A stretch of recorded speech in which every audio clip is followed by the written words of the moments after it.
Hola a todas, muy buenas noches, bienvenidas a un viernes más en el que estamos aprendiendo en la carta a los colosenses. Vamos a desarrollar hoy un nuevo tema, pero antes vamos a pedirle al Señor que Él sea hablando, que Él sea obrando y dirigiendo este tiempo. Oremos. Señor bueno, gracias te damos por que nos permite, Señor, estudiar tu palabra.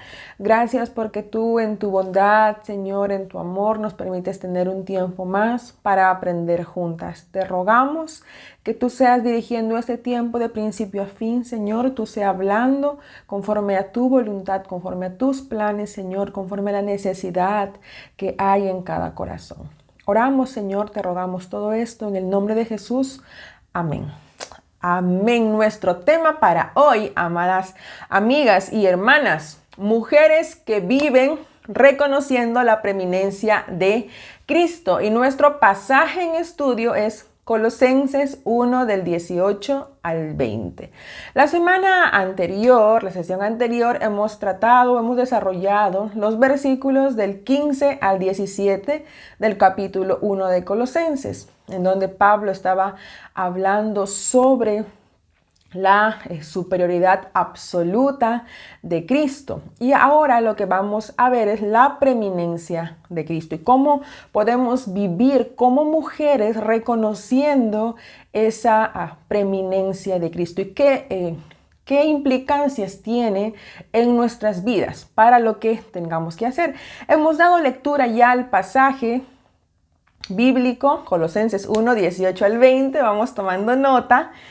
Y nuestra pregunta para hoy es, ¿qué hace una mujer que reconoce la preeminencia de Cristo? ¿Cómo vive una mujer que reconoce la preeminencia de Cristo? Lo primero que vamos a ver es que una mujer que reconoce la preeminencia del Señor, la preeminencia de Cristo, es una mujer que vive sirviendo en la iglesia con todo su corazón. Ahora dirán, ¿qué es esto de preeminencia? ¿No?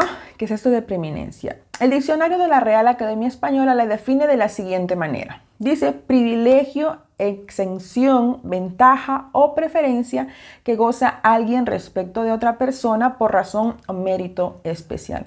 Esto con referencia a Cristo y en este caso, cuando se usa esta palabra de preeminencia, está hablando en este caso, de Jesús como el primero en absolutamente todo. Cristo como primero en absolutamente todo. Es un tema que ya se ha venido desarrollando en los versículos anteriores que tratamos la semana pasada, pero ahora en este caso se complementa con el hecho de que Cristo es la cabeza de la iglesia y vamos a ir desarrollándolo. Pero cuando hablemos de preeminencia, recordemos, estamos hablando de que Cristo es primero en absolutamente todo. Ahora, esto no se trata de poner a Cristo en el primer lugar, sino se trata de reconocer que Él ya tiene el primer lugar. Sea que nosotras le demos o no en nuestras vidas el primer lugar, tenemos que tener presente que Cristo ya tiene ese primer lugar. Es el que gobierna y tiene autoridad sobre todo. No solamente es decir, Él tiene el primer lugar o Él es el primero en todo y ya, no, esto implica que Él gobierna, esto implica hace referencia a su soberanía. Aprendimos también la semana pasada que Él es el que creó todas las cosas y las cosas fueron creadas para Él también. Entonces, tengamos estas cositas en mente cuando hablemos de esta palabra, que también lo va a decir Pablo en Colosenses. Entonces, recordemos que nuestra pregunta a desarrollar para esta semana es, ¿qué hace, cómo vive una mujer que reconoce la preeminencia de Cristo? Es decir, que reconoce que Cristo es primero en todo, en absolutamente todo. ¿Qué implicancias tiene en su vida? Primero, esta mujer va a vivir sirviendo en la iglesia, sirviéndole al Señor con todo su corazón. Leamos Colosenses 1:18. Dice, y Él, haciendo referencia a Cristo, y Él es la cabeza del cuerpo, que es la iglesia. Y ¿no? Sigue el que es el principio, el primogénito de entre todos los muertos, para que en todo tenga la preeminencia. Y ahí aparece esta palabrita, preeminencia. Anoten, hermanas, una mujer que reconoce la preeminencia de Cristo, ¿cómo debe vivir en la iglesia? ¿Cómo debe vivir en la iglesia? Debe vivir sirviendo con todo su corazón. Vamos a ir desarrollando esto. Aquí se hace una analogía, ¿no? Pablo dice, Cristo es la cabeza del cuerpo, que es la iglesia. Hace una analogía porque algo en lo que podemos familiarizarnos es cuerpo, cabeza, ¿no? Entonces dice, Cristo es la cabeza del cuerpo que es la iglesia. Y no solamente dice esto, sino dice que Él es el principio. Vimos anteriormente también que Cristo es el principio y Él es antes de todas las cosas, dice, ¿no? Fueron creadas todas las cosas por medio de Él y para Él. Él es el primogénito de entre los muertos para que en todo tenga la preeminencia. Cristo es el alfa y la omega, vimos en Apocalipsis, el principio y el fin. Ahora, además de todo lo que está mencionando Pablo, a lo que ya dijo en los versículos anteriores, aquí hace referencia a el hecho de que Cristo es el primogénito de entre todos los muertos, de entre los muertos. Se menciona esto haciendo referencia a su muerte y su resurrección. Cristo, hermanas, nos dio vida con su muerte y resurrección. Vamos a ir viéndolo también. Dice para que en todo tenga la preeminencia. Esto implica, hermanas, que Él tiene una posición suprema. Si queremos hablar de jerarquía, queremos hablar de niveles, de calificaciones, si algún tipo de escala viniera a nuestra mente, esto está diciendo que si hay alguna escala, Cristo está por sobre todo. Él está encima de todo. Él es supremo. Él es absolutamente el primero en todo. Si pensamos en alguna jerarquía, estamos hablando en cuanto a Jesús, que Él tiene la jerarquía más alta. Ahora, aquí está mencionando su referencia o su relación con la iglesia. Anteriormente vimos este tipo de relación, pero en un aspecto general y en cuanto a la creación como tal. Y ahora Pablo está enfocando en la iglesia. Dice, Cristo es la cabeza de la iglesia. Tengamos esto en cuenta, hermanas. Se usa esta referencia al cuerpo porque es fácil de comprender, ¿cierto? Estamos hablando de una cabeza. Algo que nuestras manos puedan hacer, nuestros pies puedan hacer, están direccionados por nuestra mente, están direccionados por nuestra cabeza, por nuestro cerebro. En este sentido, Cristo es la cabeza de la iglesia y esto con un enfoque de que la iglesia es un organismo viviente. No son paredes como tal. Llamamos iglesia, ¿cierto? A las paredes o vamos a la iglesia, decimos.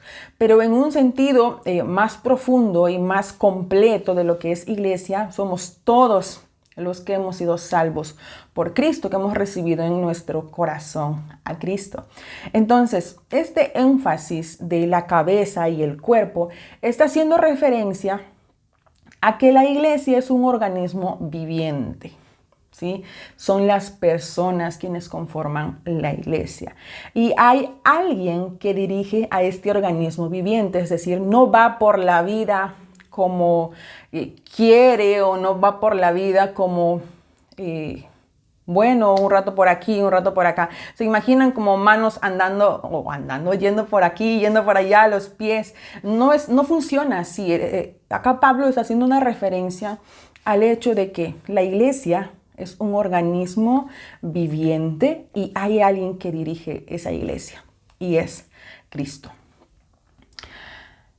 Esto, hermanas, ¿qué debe llevarnos a pensar? Primero, debe llevarnos a pensar que si nosotras formamos parte de una iglesia, así como un cuerpo tiene, ¿no?, manos, tenemos pies, tenemos ojos, cada parte del cuerpo es importante. Yo no puedo decir, bueno, mi cuerpo es importante, pero mis manos no lo son, o mis ojos no lo son. No, cada parte de nuestro cuerpo es importante y tiene una función, ¿cierto?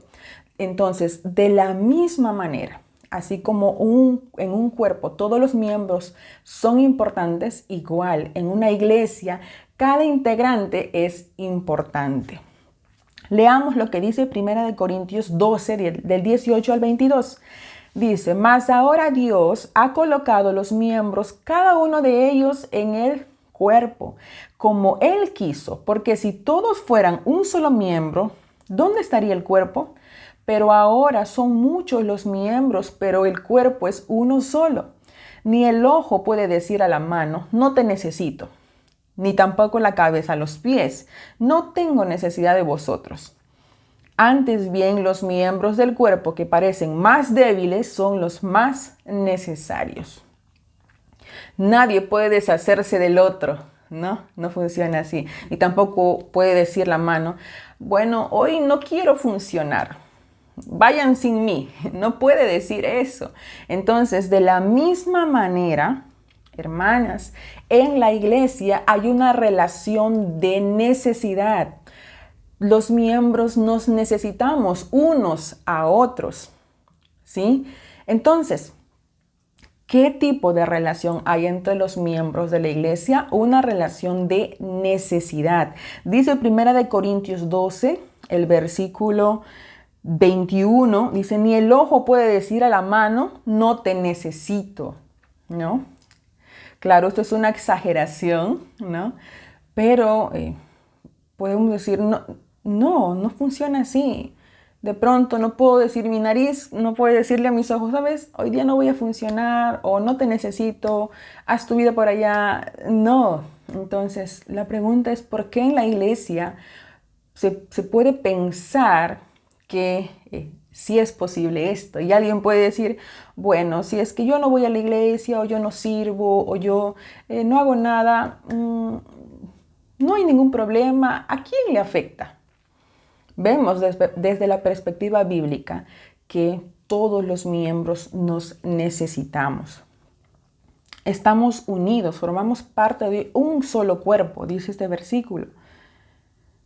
Ahora, toda la iglesia está o debe ser dirigida por Cristo, quien es la cabeza. Él nos ha dado capacidades, el Señor nos ha dado capacidades para que podamos servir en la iglesia. Miremos lo que dice Efesios 4, 15 al 16. Dice, en cambio, hablaremos la verdad con amor y así creceremos en todo sentido hasta parecernos más y más a Cristo, quien es la cabeza de su cuerpo, que es la iglesia. Él hace que todo el cuerpo encaje perfectamente y cada parte, al cumplir con su función específica, ayuda a que las demás se desarrollen y entonces todo el cuerpo crece y está sano y lleno de amor. Hermanas, ¿qué sucede cuando una parte del cuerpo no funciona o no cumple su función específica? De acuerdo a este versículo, ¿no?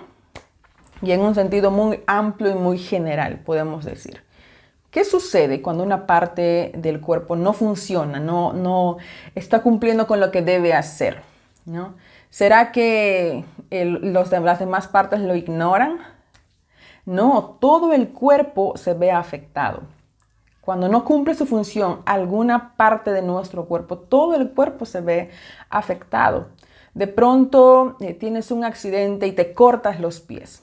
¿Será que queda ahí solamente la parte de los pies es el problema? No, te puede dar infección, te puede dar fiebre, te afecta. Incluso ya no puedes caminar, tienes que estar en reposo.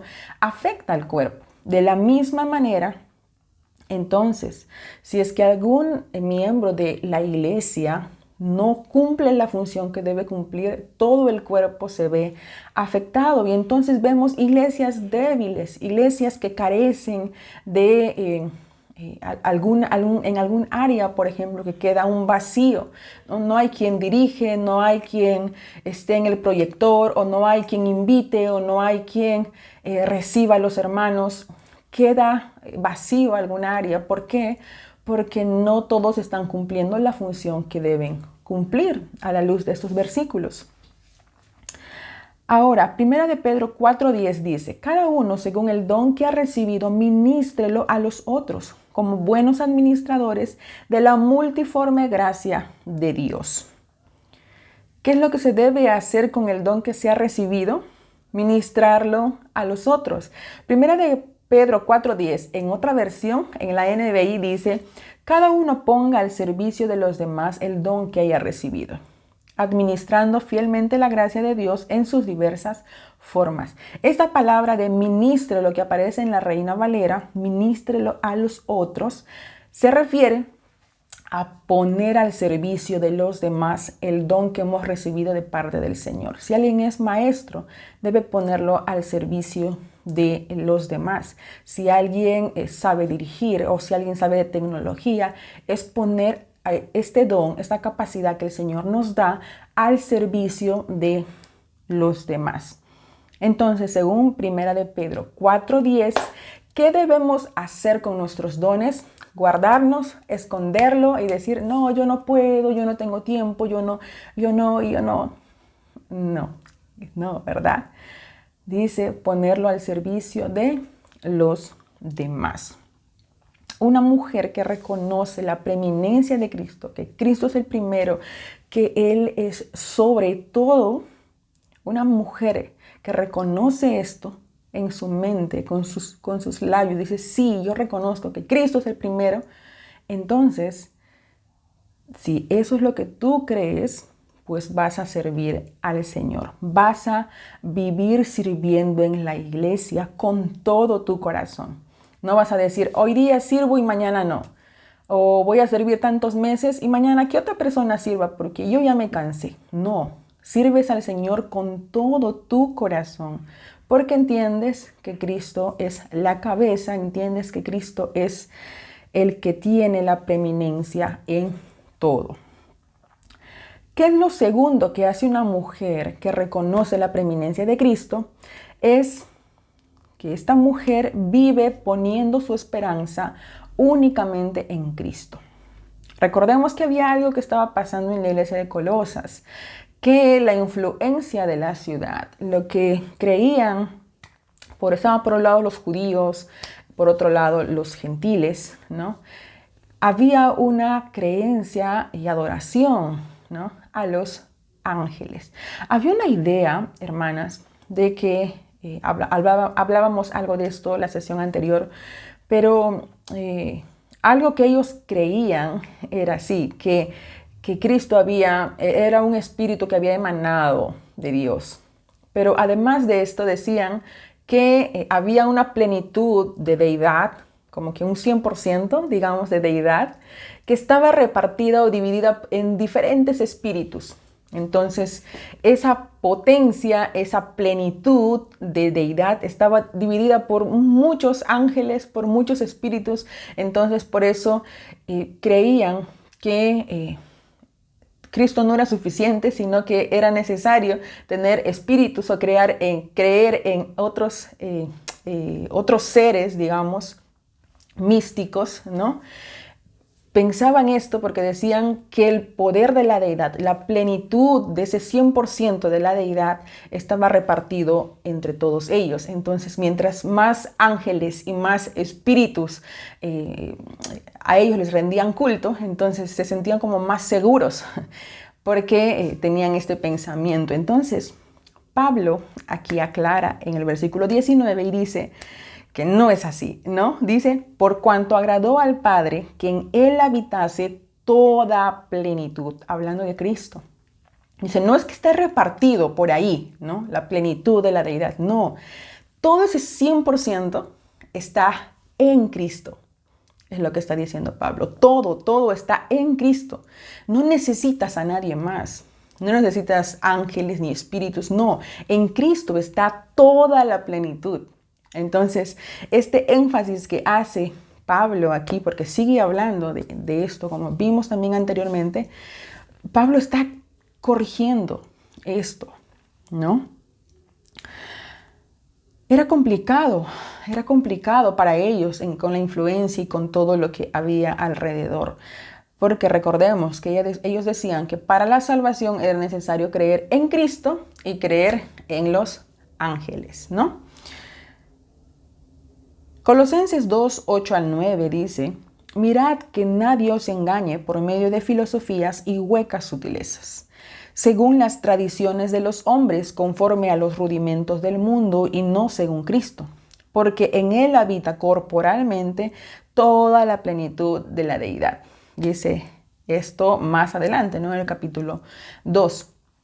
Entonces, hermanas, tenemos que estar atentas a esto, porque pueden decir, bueno, yo no rindo culto a los ángeles, pero ¿cuál es el problema aquí? Creer que Cristo no es suficiente, creer que puedo pensar y puedo confiar y puedo poner mi esperanza en Cristo y en alguien más. No, lo que aquí Pablo está corrigiendo en cuanto a creer que Cristo es suficiente y que en él habita toda la plenitud de la deidad, como él dice, tiene una trascendencia mucho más amplia. Y hermanas, pueden decir, pero yo no hago eso, yo no pienso como ellos.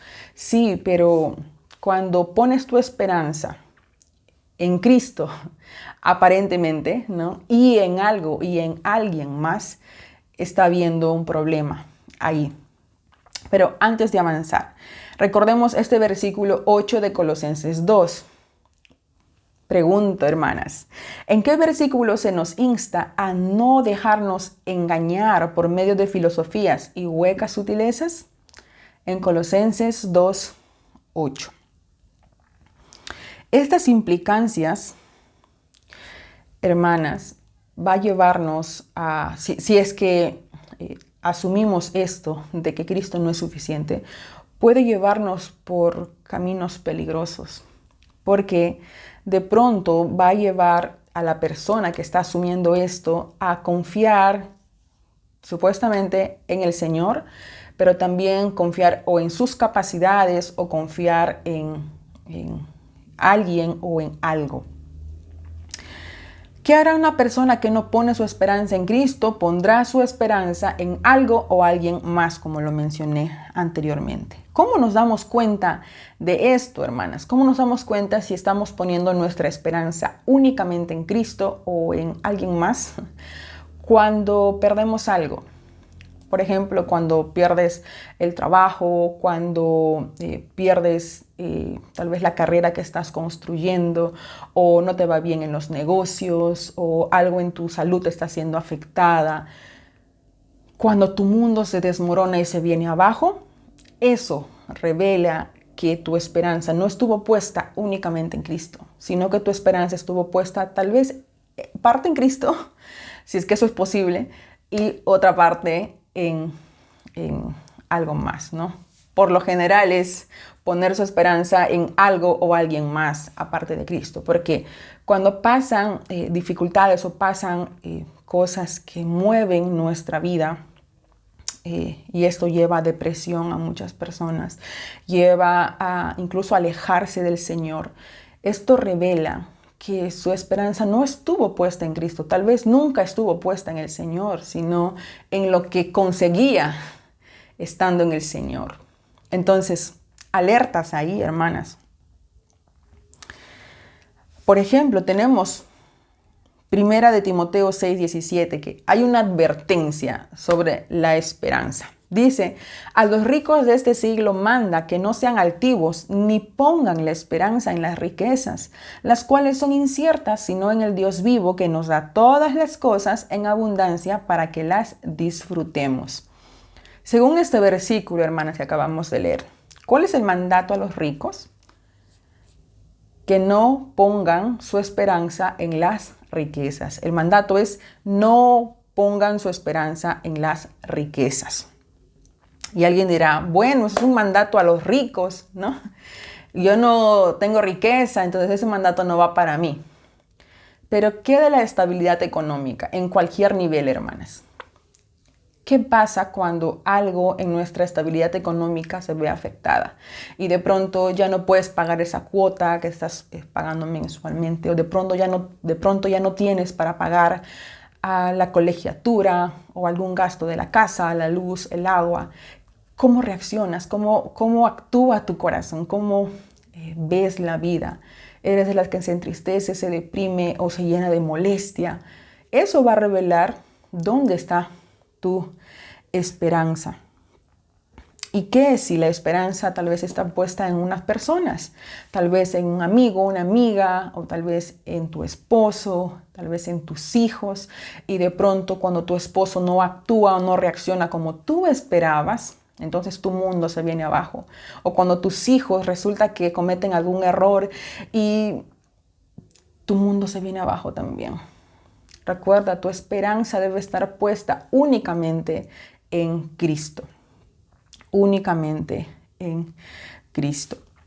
Pablo decía en 1 de Timoteo 4:10, en efecto, si trabajamos y nos esforzamos es porque hemos puesto nuestra esperanza en el Dios viviente, que es el Salvador de todos, especialmente de los que creen. Esa es la manera en cómo debemos trabajar y esforzarnos en todas las áreas de nuestras vidas, hermanas. Sea que estudiemos, sea que trabajemos, sea que atendamos a nuestra familia en casa, sea que tengamos amigos, en cualquier área de nuestra vida. Nuestra esperanza debe estar puesta únicamente en el Señor. Entonces, nuestro trabajo y nuestro esfuerzo debe estar enfocado y centrado en el Señor. ¿Cómo debemos trabajar y esforzarnos, hermanas, en todo lo que hagamos? Poniendo nuestra esperanza en el Señor. Entonces, si tomas un medicamento por algún problema de salud que tienes, no pongas tu esperanza en el medicamento como tal, sino pon tu esperanza en el Señor, que será usando el medicamento, si es su voluntad, para sanarte. Si estás casada, no pongas tu esperanza en tu esposo, ¿sí? Pon tu esperanza en Cristo, quien es el que te bendice con el esposo que tienes. Incluso el Señor te bendice cuando te topas con algo que no te agrada del carácter de tu esposo.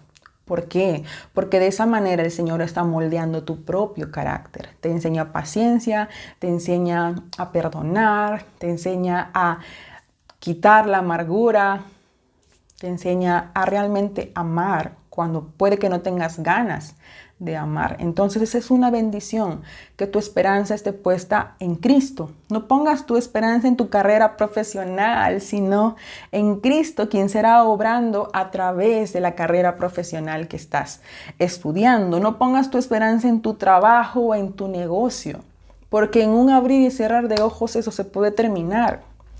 Entonces tu mundo se va a venir abajo. Pon tu esperanza únicamente en Cristo, quien es el que está obrando y será obrando conforme a su voluntad para incluso bendecir y hablar a otras personas por medio de tu vida, tal vez personas que no conocen a Cristo. No pongas tu esperanza en tus hijos, sino en Cristo, quien será obrando en tu vida para que tú seas un modelo vivo de una vida cristiana, de un corazón rendido al Señor. Una mujer que reconoce la preeminencia de Cristo vive poniendo su esperanza únicamente en Cristo.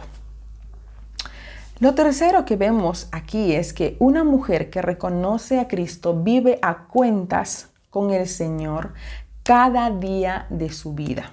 Vive a cuentas con el Señor cada día de su vida. Colosenses 1:20 dice, y por medio de él reconciliar consigo todas las cosas, y así las que están en la tierra como las que están en los cielos, haciendo la paz mediante la sangre de su cruz.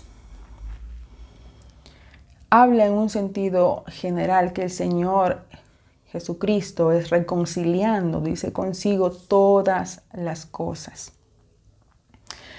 Ahora, hermanas, esto implica que nosotras debemos vivir de cara al Señor, no de espaldas al Señor, sino de cara al Señor, a cuentas con Él. Si es que hay algo en nuestras vidas que no está yendo bien, pues no dejarlo para mañana, para pasado mañana, arreglarlo con el Señor, sino estar a cuentas con Él cada día de nuestras vidas. Esto implica, hermanas, elegir hacer lo correcto. Eso implica elegir lo que al Señor le agrada y no vivir pensando que lo que a mí me parece y a mí me gusta es lo correcto, porque nuestro corazón es engañoso. Sino significa que debemos vivir buscando agradar al Señor, buscando darle la gloria al Señor. Puede que haya una idea equivocada en muchos cristianos, hermanas, que es esto de Dios amoroso, Dios misericordioso y la gracia del Señor. Es un error pensar de esta manera. Decir, bueno, voy a pecar, finalmente Dios me va a perdonar. Él es bueno, Él es amoroso, Él es misericordioso, sus misericordias son nuevas cada día y su gracia es suficiente y muchas cosas. Esto no sería correcto y no es correcto en el corazón de un cristiano. Decir, voy a pecar porque finalmente Dios me va a perdonar. ¿No? No es así. El cristiano peca, sí es cierto, estamos en un mundo caído aún. Estamos batallando con el pecado, pero no, este cristiano no se acomoda en el pecado. ¿Sí? Una cosa es buscar agradar al Señor y aún en ese proceso cometer algún pecado, equivocarnos, corremos al Señor automáticamente, porque el cristiano no se acomoda en el pecado, no vive pecando. ¿Sí? Gálatas 6, 7 al 8 nos dice, no os engañéis, Dios no puede ser burlado, pues todo lo que el hombre sembrare, eso también segará. Porque el que siembra para su carne, de la carne segará corrupción. Mas el que siembra para el Espíritu, del Espíritu segará vida eterna. Dice, no os engañéis, ¿por qué? Porque Dios no puede ser burlado, Él es santo. Y sí es cierto, Dios es amoroso, Dios es misericordioso, Dios nos extiende su gracia cada día. Eso sí es cierto, no lo vamos a negar, la Biblia lo dice. Pero al mismo tiempo, la Biblia nos habla de Dios como Dios celoso, como Dios que es fuego consumidor. Nos dice que es horrible, es horrenda cosa es caer en las manos de un Dios vivo. Nos dice esto, entonces ver solo una cara de Dios es ver de una manera incompleta el rostro del Señor o quién el Señor es. Si vemos las Escrituras de manera completa, el Señor es celoso y Él anhela y quiere obediencia de parte de sus hijos. Por eso dice Dios no puede ser burlado. No podemos pensar que vamos a cometer pecado y no va a pasar nada. No, las consecuencias van a estar ahí. Eliges desobedecer al Señor, las consecuencias van a estar ahí. Y no es para tener miedo y decir, bueno, esto de ser cristiano es peligroso, es terrible y no lo puedo alcanzar. No, esto es para tener claro que no estamos siguiendo a un Señor. Y de hecho, no sería Señor si fuera así, un Señor que se acomoda a nuestras vidas, ¿no? Como que tiene que encajar en nuestros gustos, tiene que aceptar lo que a mí me gusta y tiene que perdonarme así ligeramente. No, no, no. La Biblia nos habla así del perdón de pecados, pero de un corazón arrepentido, de un corazón que se da cuenta que le falló a su Señor, que falló al Señor de todo, a quien le salvó, a quien le dio vida nueva. Entonces, miremos al Señor de manera completa. Romanos 6, 1 al 2 nos dice: ahora bien, ¿deberíamos seguir pecando para que Dios nos muestre más y más su gracia maravillosa? Por supuesto que no. Nosotros hemos muerto al pecado. Entonces, ¿cómo es posible que sigamos viviendo en pecado?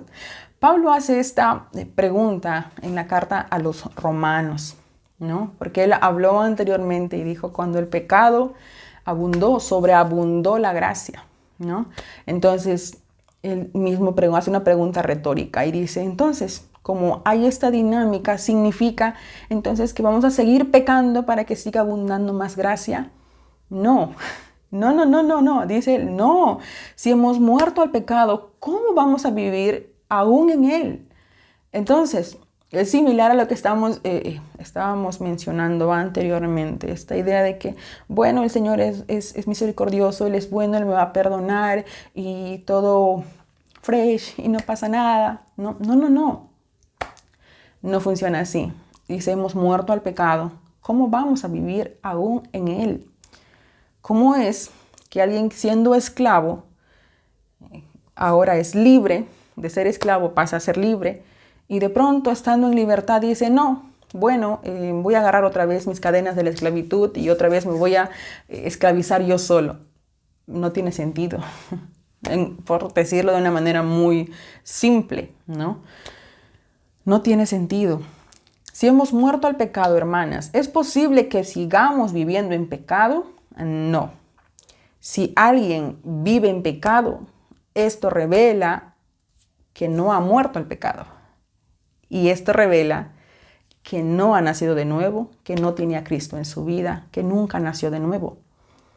Porque el cristiano no se acomoda en el pecado. Romanos 6, 11 al 12 dice: así también vosotros consideraos muertos al pecado, pero vivos para Dios en Cristo Jesús, Señor nuestro. No reine pues el pecado en vuestro cuerpo mortal, de modo que lo obedezcáis en sus concupiscencias. Algo pasó en la vida de aquel que recibió a Cristo. Algo pasó. Murió al pecado y ahora está vivo para Dios, para agradar a Dios, para agradar el corazón y alegrar el corazón de su Señor.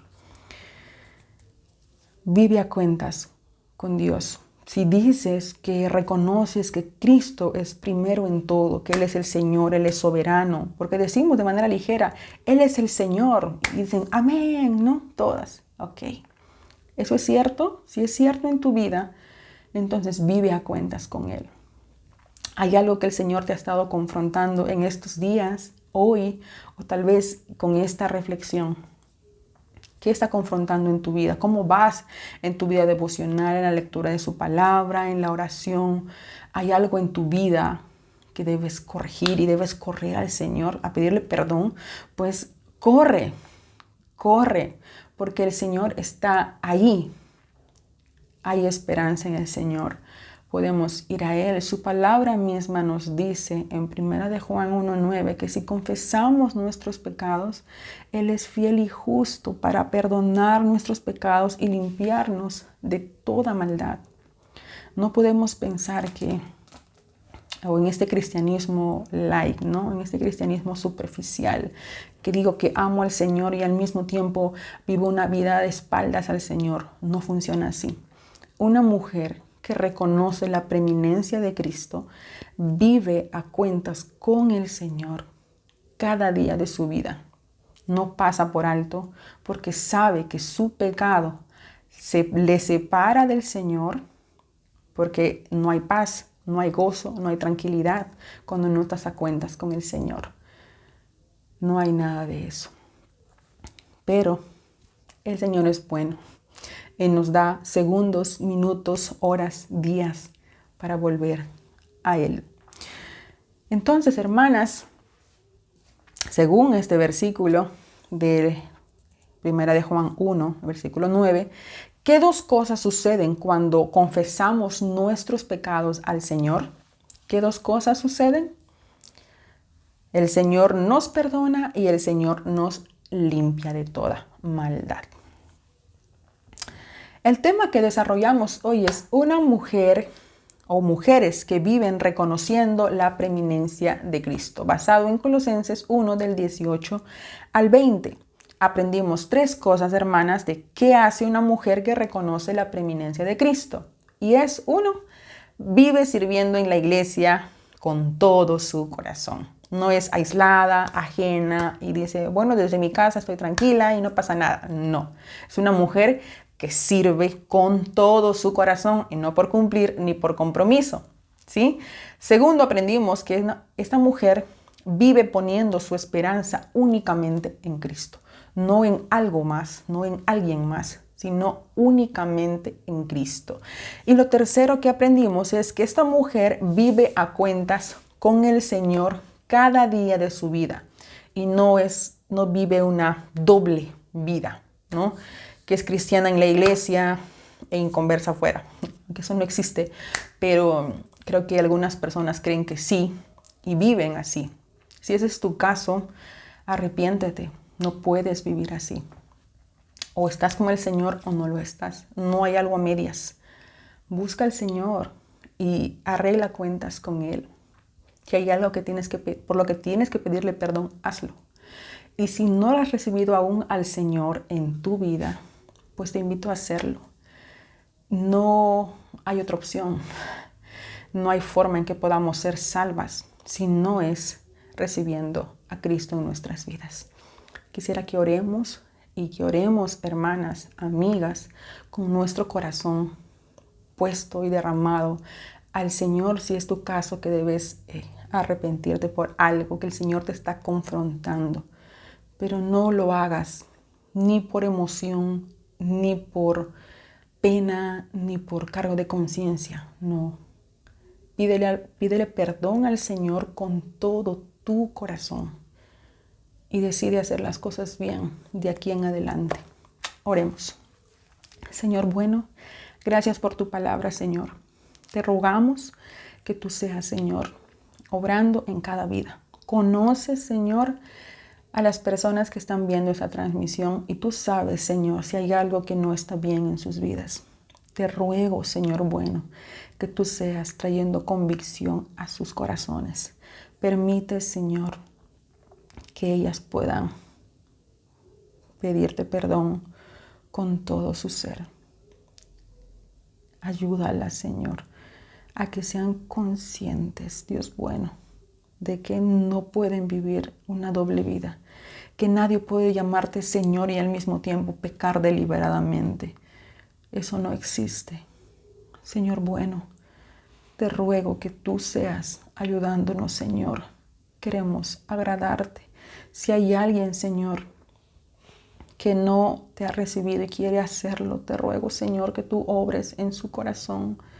Tú seas, Señor, poniendo personas alrededor de ella para que pueda, Señor, puedan ayudarla, puedan animarla o pueda integrarse a alguna iglesia. Señor bueno, ayúdanos a vivir conforme a lo que tú quieres, Señor bueno. No una vida doble, no una vida tambaleante, sino una vida firme en ti. Una vida que reconoce en todo aspecto, en todo momento, que tú eres quien tiene la preeminencia de todo y en todo. Señor, gracias te damos por este tiempo. Oramos, Señor bueno, en el nombre de Jesús. Amén.